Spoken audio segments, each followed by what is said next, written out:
भंडारा जिल्ह्याच्या राष्ट्रीय महामार्गावर अपघातात एका अस्वलाचा मृत्यू झाल्याची घटना समोर आली आहे। शिंगोरी गावाजवळ एका अज्ञात वाहनाने अस्वलीला जोरदार धडक दिली। यात अस्वलीचा जागीच मृत्यू झाला।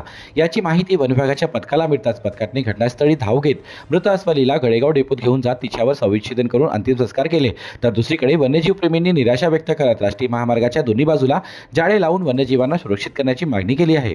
NH53 जो भंडारा जिल्ह्यातून जातो याच्यात नेहमी जे भारी वाहतूक आहे नेहमी सुरू असते दिवस रात्र 24 तास। आणि आज 1 मेला आज एक मोठा अस्वल गेला या भागातला नर अस्वल।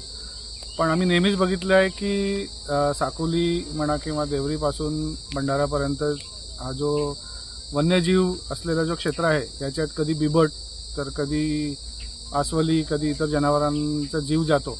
आमची इतकी मागणी आहे की जसं साकोलीला देवरीला अंडरपास होत आहे, दारगावला कमीत कमी बाकी जे आपण उपाययोजना आहे त्या करू शकतो। त्याच्यात एक रंबलिंग स्ट्रीप आहे, मग खूप वेगाने इथून वाहनं जातात तर वेग नियंत्रक असणे, रडार फिट करणे आणि रडारमुळे जे लोक वेगाने गाड्या चालवतील त्यांना चालान ऑटोमॅटिक करणे, अशा प्रकारे वेग नियंत्रण व्हावं आणि वन्यजीवांचं रक्षण व्हावं यासाठी आमची मागणी आहे। आज दिनांक 1 मे 2024 रोजी एक सकाळी 5 वाजता दरम्यान आम्हाला एक कॉल आला होता की मौजा सिंगोरी येथील जो नॅशनल हायवे 53 आहे, नॅशनल हायवे 6, याच्यामध्ये एक वन्यप्राणी अस्वल नर याच्या रस्ते अपघातामध्ये मृत्यू झालेल्याची माहिती मिळाली।